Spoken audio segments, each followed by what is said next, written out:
The following program is from NET, the National Educational Television Network. Debate: James Baldwin versus William Buckley. Subject: has the American dream been achieved at the expense of the American Negro? This debate was held recently at the Cambridge Union, Cambridge University, England, and was recorded for use by NET. Well, here we are in the debating hall of the Cambridge Union.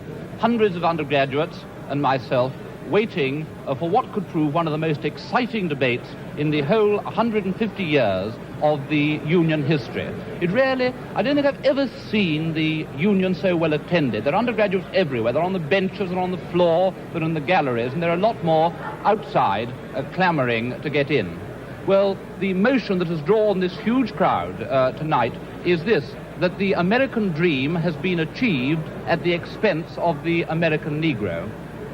The debate will open with two undergraduate speakers, one from each side, and then we shall have the first distinguished guest, Mr. James Baldwin, the well-known American novelist who's achieved a worldwide fame with his novel, Another Country. Then opposing the motion will be Mr. William Buckley, also an American, very well known as a conservative in the United States. I must stress, a conservative in the American sense, author of a book called Up from Liberalism, and editor of the National Review, one of the early supporters of Senator Goldwater.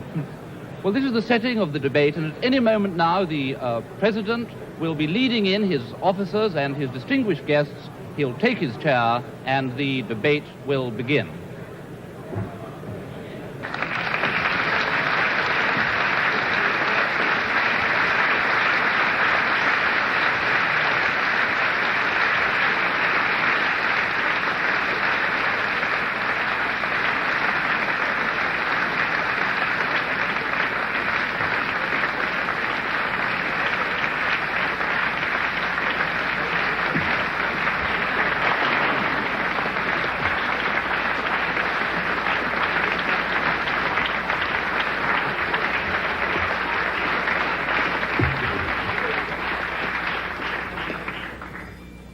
The motion before the House tonight is, the American dream is at the expense of the American Negro.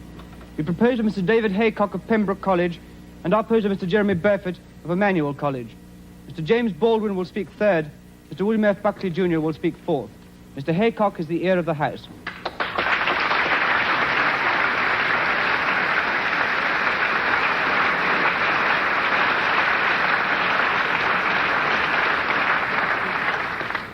Mr. President, sir, it is the custom of the House for the first speaker in any debate to extend a formal welcome to any visitors to the House. I can honestly say, however, that it is a very great honor to be able to welcome to the House this evening Mr. William Buckley and Mr. James Baldwin. Mr. William Buckley has the reputation of possibly being the most articulate conservative in the United States of America. He was a graduate of Yale, and he first gained a reputation for himself by publishing a book entitled God and Man and Yale. Since then, he has devoted himself to the secular, and this has included Norman Mailer, Kenneth Tynan, Mary McCarthy, and Fidel Castro, none of whom have come out of their confrontations unscathed. At present, his principal occupation is editing a right-wing newspaper in the United States entitled The National Review.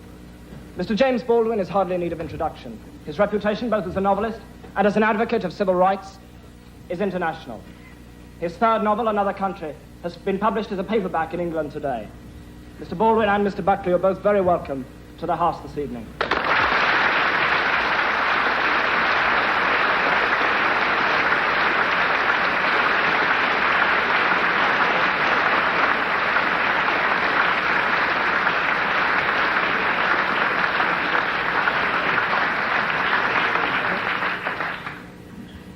Imagine, Mr. President, a society which above all values freedom and equality. A society in which artificial barriers to fulfillment and achievement are unheard of. A society in which a man may begin his life as a rail splitter and end it as president. A society in which all men are free in every sense of the word. Free to live where they choose, free to work where they choose. Equal in the eyes of the law and every public authority, and equal in the eyes of their fellows. A society, in fact, in which intolerance and prejudice are meaningless terms. Imagine, however, Mr. President, that a condition of this utopia has been the persistent and quite deliberate exploitation of 1/9 of its inhabitants. That 1 man in 9 has been denied those rights which the rest of that society takes for granted. That 1 man in 9 does not have the chance for fulfillment or realization of his innate potentialities. That 1 man in 9 cannot promise his children a secure future and unlimited opportunities. Imagine this, Mr. President, and you have what is, in my opinion, the bitter reality of the American dream. A few weeks ago, Martin Luther King had to hold a nonviolent demonstration in Selma, Alabama, in his drive to register Negro voters. By the end of the week of his demonstrations, he was able to write quite accurately in a national fundraising letter from Selma, Alabama jail, "There are more Negroes in prison with me than there are on the voting rolls." When King wrote that letter, 335 out of 32,700 Negroes in Dallas had the vote, 1% of the Dallas population. After a mass march to the courthouse, 237 Negroes, King among them, were arrested. The following day, 470 children who had deserted their classrooms to protest against King's arrest were charged with juvenile delinquency. 36 adults on the same day were charged with contempt of court for picketing the courthouse while State Circuit Court was in session. On the following day, 111 people were arrested on the same charge, despite their claim that they merely wanted to see the voting registrar. 400 students were arrested and taken to the armory, where many of them spent the night on a cold cement floor. The following day, the demonstration spread to Marion, Alabama. In Marion, Negroes outnumber whites by 11,500 to 6,000 people, and yet only 300 are registered to vote. Negroes in Marion were anxious to test the public accommodation section of the civil rights law. They entered a drugstore, and there they were served with Coca-Cola laced with salt, and were told that hamburgers had risen to $5 each. After the arrest of 15 Negroes for protesting against this treatment, 700 Negroes boycotted their classes next day and marched in orderly fashion to the jail. There they sang civil rights songs until they were warned by a state trooper that they would be arrested if they sang one more song. Of course, they sang another song, and of course, all 700 were arrested. American society has felt fit to use Negro labor. It has felt fit to use the blood of the Negro in 2 world wars. It has felt fit to listen to his music. It has felt fit to laugh at his jokes. And yet, as far as I'm concerned, it has never felt fit to give the American Negro a fair deal. And for this reason, Mr. President, I would beg leave to propose the motion that the American dream is at the expense of the American Negro.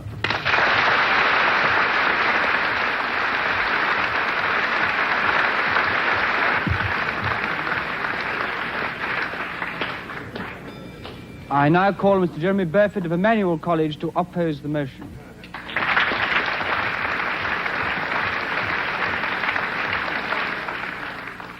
Now have Mr. Jeremy Burford of Emmanuel College, who is the first undergraduate opposing the motion. James Baldwin is well known as one of the most vivid and articulate writers about the Negro problem in America. Mr. Baldwin had a difficult childhood, and he has personally himself suffered discrimination and ill treatment in the South of America. And I would like to say at this time that it is not the purpose of this side of the House to condone that in any way at all. It is not our purpose to oppose civil rights. It is our purpose to oppose this motion. And thank you, sir. Come and collect your fee afterwards.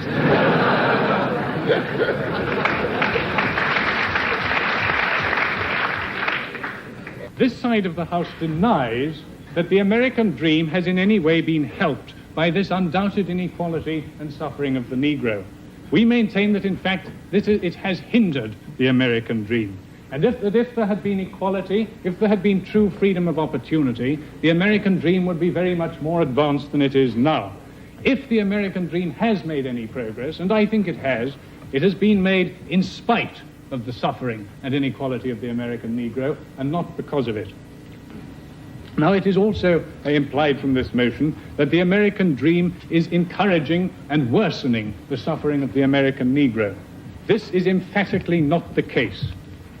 The American dream the American economic prosperity and respect for civil liberties has been the main factor in bringing about the undoubted improvement in race relations in America in the last 20 years. And Professor Arnold Rose, who is the author of The Negro in America, which is perhaps the definitive work on the subject, who is also a contributor to what was called a freedom pamphlet, so I should imagine that if he has any bias at all, it is in favor of the Negro. He said that this improvement in race relations will be seen in years to come as remarkably quick. And he has put it down to three main causes: increased industrialization and technical advance, the increased social mobility of the American people, and the economic prosperity. And I would put it to this House that industrialization and economic prosperity are two of the main ingredients of the American dream. And at the same time, again, I do not want to say that the Negro in America is treated fairly, but at the same time, the average per capita income of Negroes in America is exactly the same as the average per capita income of people in Great Britain. Now, I found that absolutely amazing, and I understand that some of you do as well. So I have got the reference here from the United States News and World Report of July the 22nd, 1963, in which it points out, this will have to be the last interruption I take, as time is running short. Mr. President, on a point of information, is the Speaker talking of real income or money income? I'm talking of money. I'm talking of money income, and I would not wish to disguise that. I would also say that in terms of this, there are only 5 countries in the world where the income is higher than that of the American Negro, and they do not include countries like West Germany and France and Japan. Now, there are in America 35 Negro millionaires. There are Negro 6,000 doctors and so on. Now, I do not, by saying this, wish to emphasize that the Negro is fairly treated. I merely wish to try and convey a more realistic and objective account of the situation of the Negro. I agree that there are Negroes who are very poor indeed, such as the old gentleman in the South who was talking about some of his wealthier brethren. And he was saying, yes, some of these rich Negroes, they put on airs, they're like the bottom figure of a fraction. The bigger they try to be, the smaller they really are. I would repeat, Mr. President, sir, in the last minute I have, that this debate is not whether civil rights should be extended to American Negroes or not. If it were, it would be a very easy motion to argue for and a very easy motion to vote for. The debate tonight concerns whether the American dream is at the expense of the American Negro. That is, whether the American Negro has paid for the American dream with his suffering, or whether the American dream has furthered Negro inequality. And I would deny both those two precepts. I would say that Negro inequality has hindered the American dream, and I would say that the American dream has been very important indeed in furthering civil rights and in furthering freedom for the American Negro. Mr. President, sir, I beg to oppose the motion.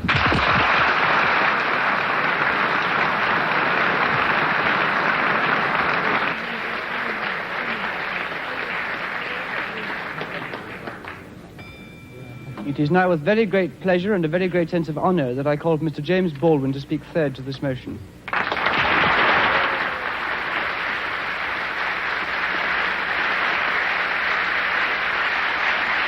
Now we have Mr. James Baldwin, the star of the evening, who has been sitting, listening attentively, and getting a wonderful reception here in the Cambridge Union. Tremendous enthusiasm from all sides of the House for Mr. Baldwin, who has been listening to the arguments. Now will bring the voice of actual experience to the debate. Good evening. I find myself, not for the first time, in the position of a kind of Jeremiah. For example, I don't disagree with Mr. Burford that the inequality suffered by the American Negro population of the United States has hindered the American dream. Indeed, it has.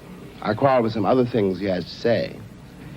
The other deeper element of a certain awkwardness I feel has to do with it has to do with one's point of view. I have to put it that way. One's sense, one's system of reality. It would seem to me the proposition before the House, when I put it that way, is the American dream at the expense of the American Negro, or the American dream is at the expense of the American Negro, is a question hideously loaded, and that one's response to that question, or one's reaction to that question, has to depend on an effect on where you find yourself in the world, what your sense of reality is, what your system of reality is. That is, it depends on assumptions which we hold so deeply as to be scarcely aware of them. A white South African, or a Mississippi sharecropper, or a Mississippi sheriff, or a Frenchman driven out of Algeria, all have, at bottom, a system of reality which compels them to, for example, in the case of the French exile from Algeria, to defend French reasons for having ruled Algeria. The Mississippi or the Alabama sheriff, who really does believe when he's facing a Negro boy or girl that this woman, this man, this child must be insane to attack the system to which he owes his entire identity. Of course, for such a person, the proposition of which we're trying to discuss here tonight does not exist. And on the other hand, I have to speak as one of the people who've been most attacked by what we must now here call the Western or the European system of reality. What white people in the world, because the doctrine of white supremacy, I hate to say it here, comes from Europe. That's how it got to America. Beneath, then, whatever one's reaction to this proposition is, has to be the question of whether or not civilizations can be considered as such equal, or whether one civilization has the right to overtake and subjugate and, in fact, to destroy another. Now, what happens when that happens? Leaving aside all the physical facts which one can quote, leaving aside rape or murder, leaving aside the bloody catalog of oppression, which we are in one way too familiar with already, what this does to the subjugated, the most private, the most serious thing this does to the subjugated, is to destroy his sense of reality. It destroys, for example, his father's authority over him. His father can no longer tell him anything because the past has disappeared, and his father has no power in the world. This means, in the case of an American Negro, born in that glittering republic, and in the moment you are born, since you don't know any better, every stick and stone and every face is white, and since you have not yet seen a mirror, you suppose that you are too. It comes as a great shock around the age of 5 or 6 or 7 to discover that the flag to which you have pledged allegiance, along with everybody else, has not pledged allegiance to you. It comes as a great shock to discover that Gary Cooper killing off the Indians when you were rooting for Gary Cooper, that the Indians were you. It comes as a great shock to discover that the country, which is your birthplace, and to which you owe your life and your identity, has not in its whole system of reality evolved any place for you. The disaffection, the demoralization, and the gap between one person and another, only on the basis of the color of their skins, begins there and accelerates throughout a whole lifetime, so that presently you realize you're 30 and are having a terrible time managing to trust your countrymen. By the time you are 30, you have been through a certain kind of mill. And the most serious effect of the mill you've been through is, again, not the catalog of disaster. The policemen, the taxi drivers, the waiters, the landlady, the landlord, the banks, the insurance companies, the millions of details 24 hours of every day which spell out to you that you are a worthless human being. It is not that. It's by that time you've begun to see it happening in your daughter or your son or your niece or your nephew. You are 30 by now, and nothing you have done has helped you to escape the trap. But what is worse than that is that nothing you have done, and as far as you can tell, nothing you can do, will save your son or your daughter from meeting the same disaster and not impossibly coming to the same end. Now, we're speaking about expense. I suppose there are several ways to address oneself to some attempt to define what that word means here. Let me put it this way, that from a very literal point of view, the harbors and the ports and the railroads of the country, the economy, especially of the southern states, could not conceivably be what it has become if they had not had, and do not still have indeed, and for so long, so many generations, cheap labor. I am stating very seriously, and this is not an overstatement, that I picked the cotton, and I carried it to market, and I built the railroads under someone else's whip for nothing. For nothing.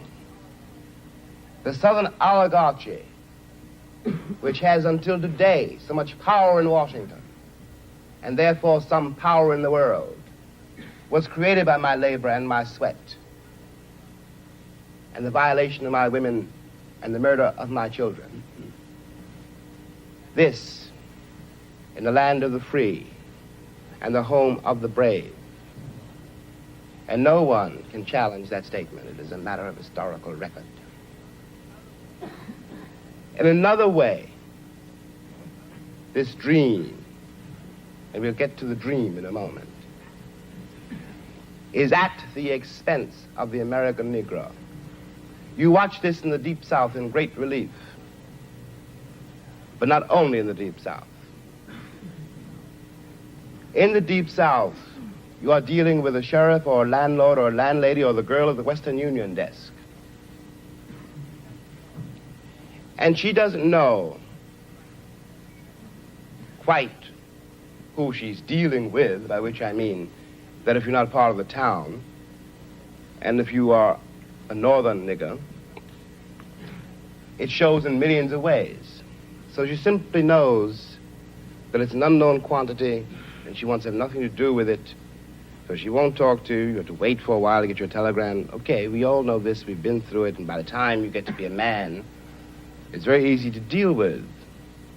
But what is happening in the poor woman, the poor man's mind, is this. They've been raised to believe, and by now they helplessly believe, that no matter how terrible their lives may be, and their lives have been quite terrible, and no matter how far they fall, no matter what disaster overtakes them, they have one enormous knowledge and consolation, which is like a heavenly revelation. At least they are not black. Now I suggest that of all the terrible things that can happen to a human being, that is one of the worst. I suggest that what has happened to white Southerners is in some ways, after all, much worse than what has happened to Negroes there. Because Sheriff Clark in Selma, Alabama, cannot be considered, no one can be dismissed as a total monster. I'm sure he loves his wife, his children. I'm sure that, he likes to get drunk. He's, after all, one's got to assume, and he is visibly a man like me. But he doesn't know what drives him to use the club, to menace with the gun, and to use the cattle prod. Something awful must have happened to a human being to be able to put a cattle prod against a woman's breast, for example. What happens to the woman is ghastly. What happens to the man who does it is in some ways much, much worse. This is being done, after all, not 100 years ago, but in 1965, in a country which is blessed with what we call prosperity, a word we won't examine too closely, with a certain kind of social coherence, which calls itself a civilized nation and which espouses the notion of the freedom of the world. And it is perfectly true from the point of view now simply of an American Negro. Any American Negro watching this, no matter where he is, from the vantage point of Harlem, which is another terrible place, has to say to himself, in spite of what the government says we can't do anything about it. But those are white people being murdered in Mississippi work farms, being carried off to jail. Those are white children running up and down the streets. The government would find some way of doing something about it. We have a civil rights bill now. We had an amendment, the 15th Amendment, nearly 100 years ago. I hate to sound again like an Old Testament prophet, but if the amendment was not honored then, I don't have any reason for believing the civil rights bill will be honored now. And after all, one's been there since before, a lot of other people got there. If one has got to prove one's title to the land, isn't 400 years enough? 400 years, at least 3 wars. The American soil is full of the corpses of my ancestors. Why is my freedom or my citizenship or my right to live there, how is it conceivably a question now? And I suggest further that in the same way, the moral life of Alabama sheriffs and poor Alabama ladies, white ladies, their moral lives have been destroyed by the plague called color, that the American sense of reality has been corrupted by it. At the risk of sounding excessive, what I always felt when I finally left the country, found myself abroad in other places, and watched Americans abroad. And these are my countrymen, and I do care about them. And even if I didn't, there is something between us. We have the same shorthand. I know, when I look at a girl or a boy from Tennessee, where they came from in Tennessee, and what that means. No Englishman knows that, no Frenchman, no one in the world knows that except another black man who comes from the same place. One watches these lonely people denying the only kin they have. We talk about integration in America as though it was some great new conundrum. The problem in America is that we've been integrated for a very long time. Put me next to any African, and you will see what I mean. And my grandmother was not a rapist. What we are not facing is the results of what we've done. What one begs the American people to do for all our sakes is simply to accept our history. I was there not only as a slave, but also as a concubine. One knows the power, after all, which can be used against another person if you've got absolute power over that person. It seemed to me when I watched Americans in Europe that what they didn't know about Europeans was what they didn't know about me. They weren't trying, for example, to be nasty to the French girl or rude to the French waiter. They didn't know they hurt their feelings. They didn't have any sense that this particular woman, this particular man, though they spoke another language and had different manners and ways, was a human being. And they walked over them with the same kind of bland ignorance, condescension, charming and cheerful, with which they'd always patted me on the head and called me shine, and were upset when I was upset. What is relevant about this is that whereas 40 years ago when I was born, the question of having to deal with what is unspoken by the subjugated, what is never said to the master, of having to deal with this reality was a very remote possibility. It was in no one's mind. When I was growing up, I was taught in American history books that Africa had no history, and neither did I. That I was a savage, about whom the less said the better, who had been saved by Europe and brought to America. And of course, I believed it. I didn't have much choice. Those are the only books there were. Everyone else seemed to agree. If you walk out of Harlem, ride out of Harlem, downtown, the world agrees. What you see is much bigger, cleaner, whiter, richer, safer than where you are. They collect the garbage. People obviously can pay their life insurance. The children look happy, safe. You're not. And you go back home. And it would seem then, of course, that it's an act of God, that this is true, that you belong where white people have put you. It is only since the Second World War that there's been a counter-image in the world. And that image not come about through any legislation on the part of any American government, but through the fact that Africa was suddenly on the stage of the world, and Africans had to be dealt with in a way that had never been dealt with before. This gave an American Negro for the first time a sense of himself beyond a savage or a clown. It has created, and will create, a great many conundrums.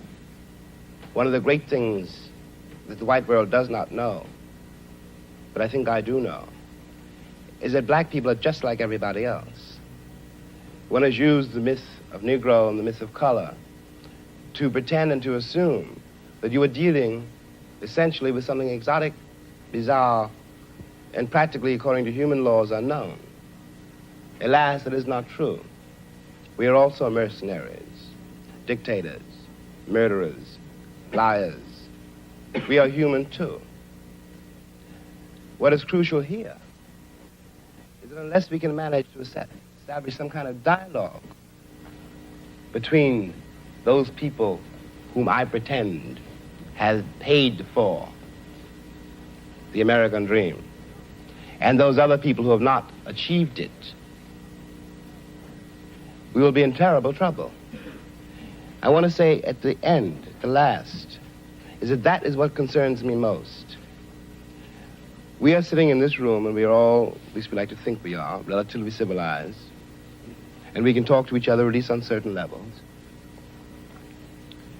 so that we could walk out of here assuming that the measure of our enlightenment, or at least our politeness, has some effect on the world. It may not. I remember, for example, when the ex-Attorney General, Mr. Robert Kennedy, said that it was conceivable that in 40 years in America we might have a Negro president. And that sounded like a very emancipated statement, I suppose, to white people.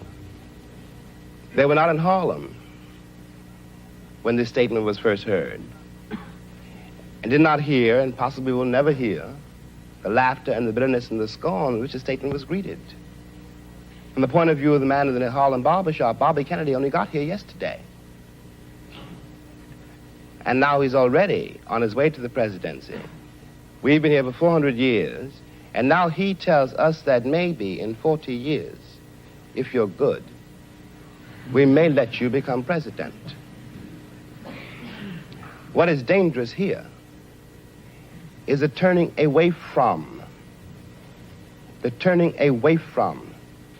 anything any white American says. The reason for the political hesitation, and in spite of the Johnson landslide, is that one has been betrayed by American politicians for so long. And I'm a grown man, and perhaps I can be reasoned with. I certainly hope I can be. But I don't know, and neither does Martin Luther King, none of us know how to deal with those other people whom the white world has so long ignored, who don't believe anything the white world says and don't entirely believe anything I or Martin say. And one can't blame them. You watch what has happened to them in less than 20 years. It seems to me that the city of New York, for example, this is my last point, which has had Negroes in it for a very long time. If the city of New York were able, as it has indeed been able, in the last 15 years to reconstruct itself, tear down buildings and raise great new ones, downtown and for money, and has done nothing whatever except build housing projects in the ghetto for the Negroes. And of course the Negroes hate it. Presently the property does indeed deteriorate because the children cannot bear it. They want to get out of the ghetto. If the American pretensions were based on more solid, a more honest assessment of life and of themselves, it would not mean for Negroes, when someone says urban renewal, that Negroes simply are going to be thrown out into the streets, which is what it does mean now. This is not an act of God. We're dealing with a society made and ruled by men. If the American Negro had not been present in America, I am convinced that the history of the American labor movement would be much more edifying than it is. It is a terrible thing for an entire people to surrender to the notion that 1/9 of its population is beneath them. And until that moment, until the moment comes when we, the Americans, we, the American people, are able to accept the fact that I have to accept, for example, that my ancestors are both white and black, that on that continent we are trying to forge a new identity for which we need each other, and that I am not a ward of America. I am not an object of missionary charity. I am one of the people who built the country.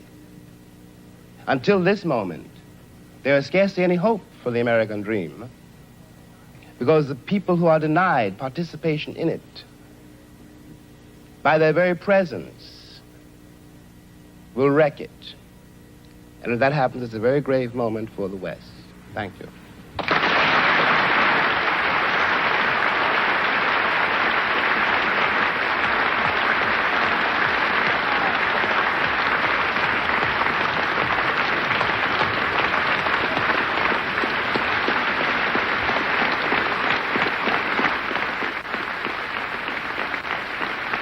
Tremendously moving moment now, the whole of the Union standing and applauding this magnificent speech of James Baldwin. Never seen this happen before in the Union in all the years that I have known it. Baldwin smiling, obviously delighted by his reception, tremendously moved by it.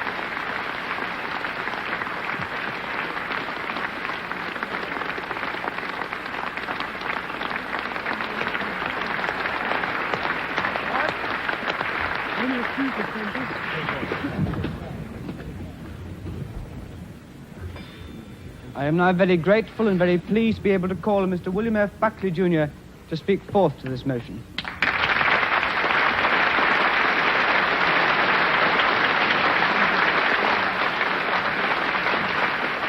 Now we have Mr. William Buckley, who will need all his skill to establish ascendancy over his audience, which has clearly been so deeply moved. Thank you, Mr. by the President. eloquence and Baldwin. personal experience of the preceding speaker. Take heart, Mr. Griffith. Gentlemen.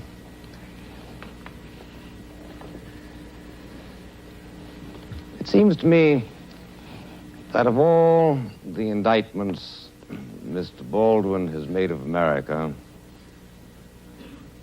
here tonight and in his copious literature of protest, the one that is most striking involves, in effect, the refusal of the American community to treat him other than as a Negro. The American community has refused to do this. The American community, almost everywhere he goes, treats him with the kind of unction, the kind of satisfaction at posturing carefully for his flagellations of our civilization, that indeed, quite properly, commands the contempt which he so eloquently showers upon us. It is impossible, in my judgment, to deal with the indictment of Mr. Baldwin unless one is prepared to deal with him as a white man. Unless one is prepared to say to him, the fact that your skin is black is utterly irrelevant to the arguments that you raise. The fact that you sit here, as is your rhetorical device, and lay the entire weight of the Negro ordeal on your own shoulders is irrelevant to the argument that we are here to discuss. The gravamen of Mr. Baldwin's charges against America are not so much that our civilization has failed him and his people, that our ideals are insufficient, but that we have no ideals. That our ideals rather are some sort of a superficial coating which we come up with at any given moment in order to justify whatever commercial and noxious experiment we are engaged in. Thus, Mr. Baldwin can write his book, The Fire Next Time, in which he threatens America. He didn't, in writing that book, speak with the British accents that he used exclusively tonight, in which he threatened America with the necessity for us to jettison our entire civilization. The only thing that the white man has that the Negro should want, he said, is power. And he is treated from coast to coast in the United States Mr. Buckley. With a kind Mr. of Buckley unctuous doesn't choose to give way the interrupter which must, and he has done. The in interrupter is now set down. goes beyond anything that was ever expected from the most servile Negro creature by a Southern family. I propose to pay him the honor this night of saying to him, Mr. Baldwin, I am going to speak to you without any reference whatever to those surrounding protections which you are used to in virtue of the fact that you are a Negro. And here we need to ask the question, what in fact shall we do about it, Mr. President? What shall we in America try to do, for instance, to eliminate those psychic humiliations which I join Mr. Baldwin in believing are the very worst aspects of this discrimination? You found it a source of considerable mirth to laugh away the statistics of my colleague, Mr. Burford. I don't think they are insignificant. They are certainly not insignificant in a world which attaches a considerable importance to material progress. It is, in fact, the case that 7/10 of the white income of the United States is equal to the income that is made by the average Negro. I don't think this is an irrelevant statistic, ladies and gentlemen. It takes a capitalization of $15,000, $16,000, $17,000 per job in the United States. This is a capitalization that was not created exclusively as a result of Negro travail. My great-grandparents worked too. Presumably yours worked also. I don't know of anything that has ever been created without the expense of something. All of you who hope for a diploma here are going to do that at the expense of a considerable amount of effort. And I would thank you, please not to belie the fact that a considerable amount of effort went into the production of a system which grants a greater degree of material well-being to the American Negro than that is enjoyed by 95% of the other peoples of the human race. But even so, to the extent that your withering laughter suggested here that you found this a contemptible observation, I agree. I don't think it matters that there are 35 millionaires among the Negro community. If there were 20 million millionaires among the Negro community of the United States, I would still agree with you that we have a dastardly situation But I'm asking you not to make politics as the crow flies, to use the fleeted phrase of Professor Oakeshott, but rather to consider what, in fact, is it that we Americans ought to do? What are your instructions that I'm to take back to the United States, my friend? I want to know what it is that we should do, and especially I want to know whether it is time, in fact, to abandon the American dream as it has been defined by Mr. Haycock, Mr. Burford. What, in fact, is it that we ought to do, for instance, to avoid two humiliations mentioned by Mr. Baldwin as being a part of his own experience during his lifetime. At the age of 12, you will find on reading his book, he trespassed outside the ghetto of Harlem and was taken by the scruff of the neck by a policeman on 42nd Street and Madison Avenue and said, "Here, you nigger, go back to where you belong." 15, 20 years later, he goes in and asks for a Scotch whiskey at the airport at Chicago and is told by the white barman that he is obviously underage and under the circumstances cannot be served. I know from your faces that you share with me the feeling of compassion and the feeling of outrage that this kind of thing should have happened. What, in fact, are we going to do to this policeman? And what, in fact, are we going to do to this barman? How are we going to avoid the kind of humiliations that are perpetually visited on members of a minority race? Obviously, the first element is concern. We've got to care that it happens. We have got to do what we can to change the warp and woof of moral thought in society in such fashion as to try to make it happen less and less. Let me urge this point to you, which I can do with authority, my friends, the only thing that I can tonight. And that is to tell you that in the United States, there is a concern for the Negro problem. Now, if you get up to me and say...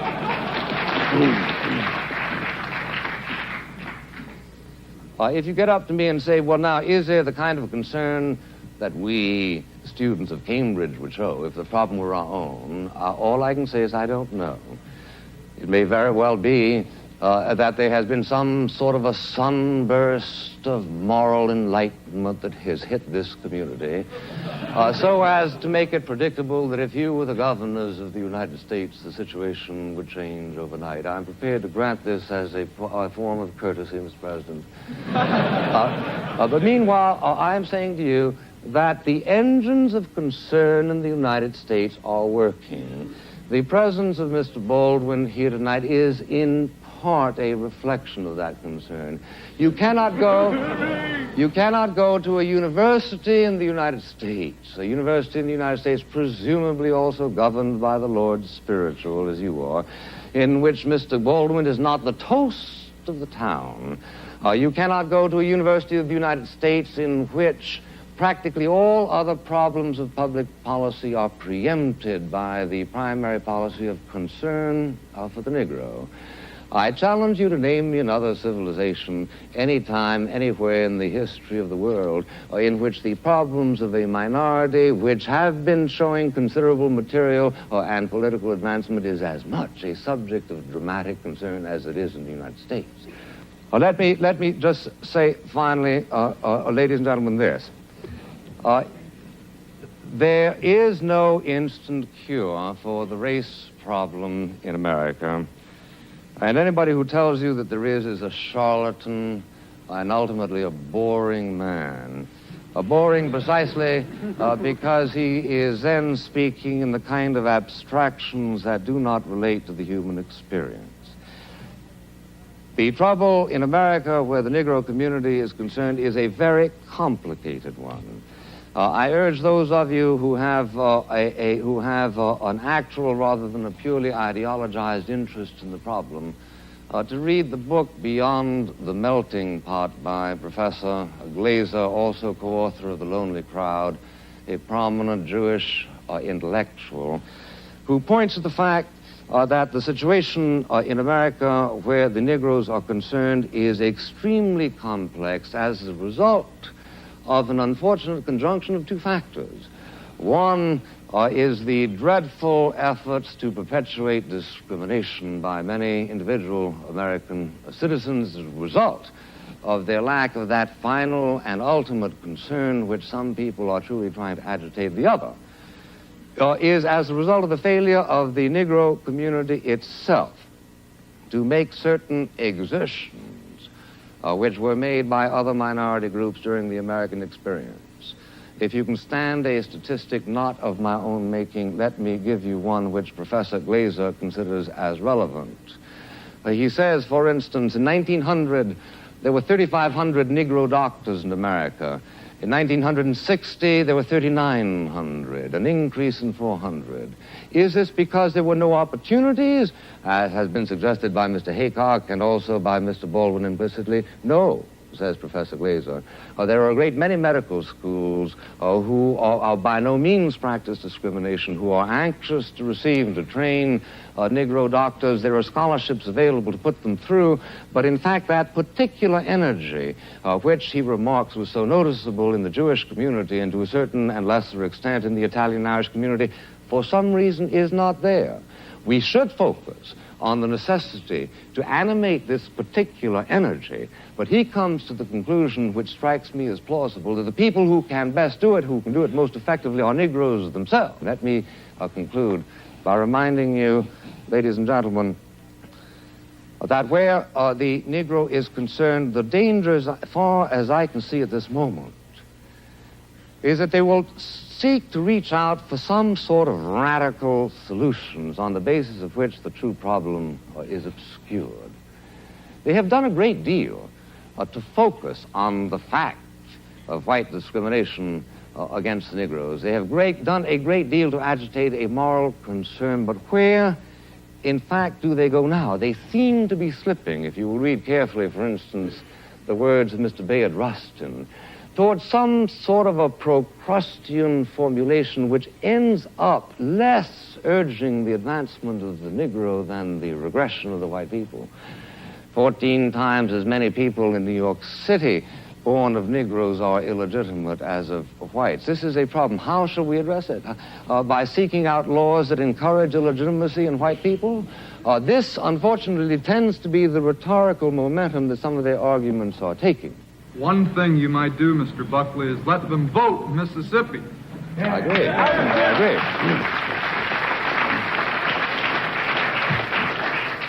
I couldn't agree with you more, and for except lest I appear too ingratiating, which is hardly my objective here tonight. I think actually what is wrong in Mississippi, sir, is not that not enough Negroes are voting, but that too many white people are voting.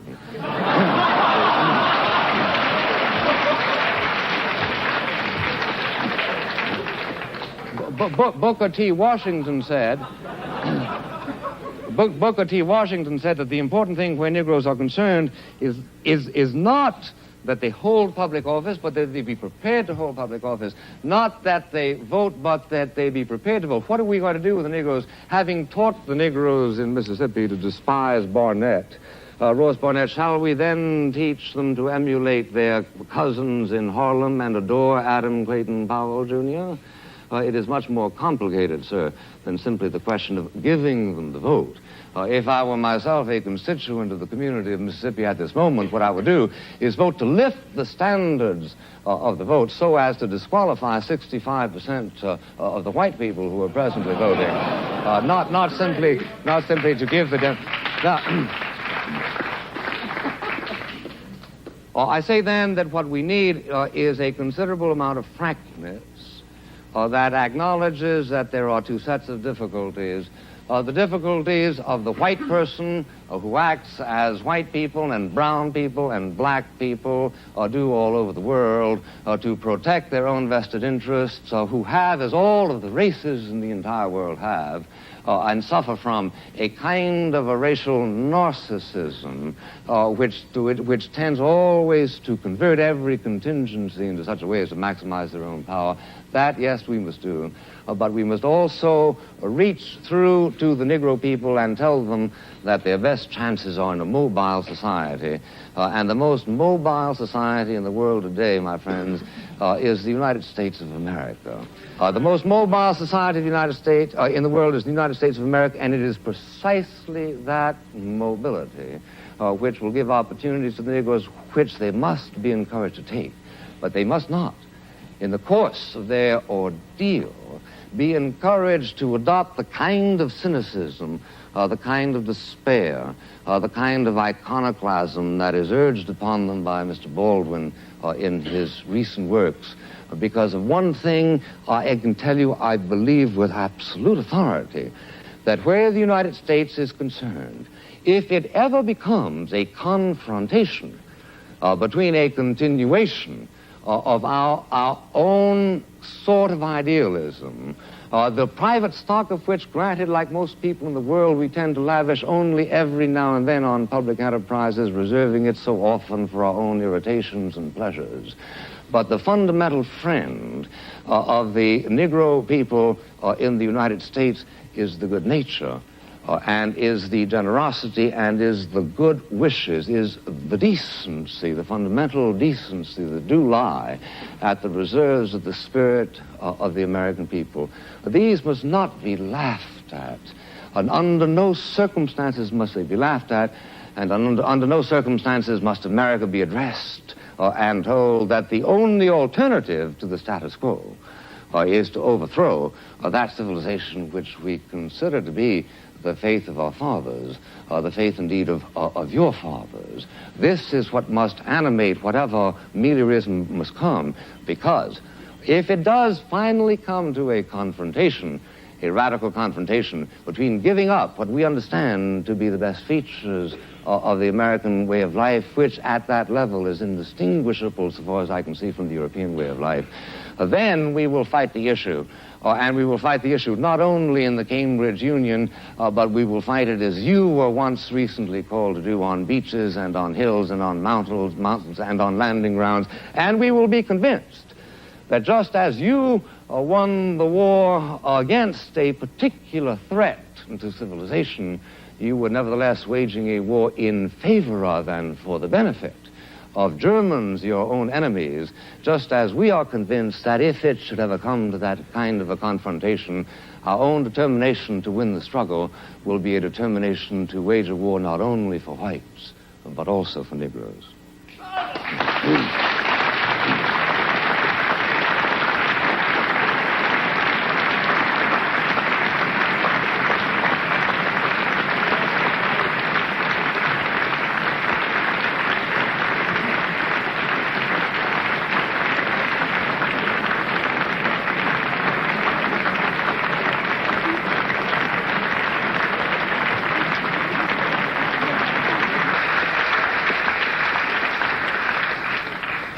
Will the tellers take their places, please? They voted in favor of the motion being that the American dream is at the expense of the Negro. They voted in favor of that motion 544 persons and against 164 persons. The motion is therefore carried by 380 votes. I declare the House to stand adjourned.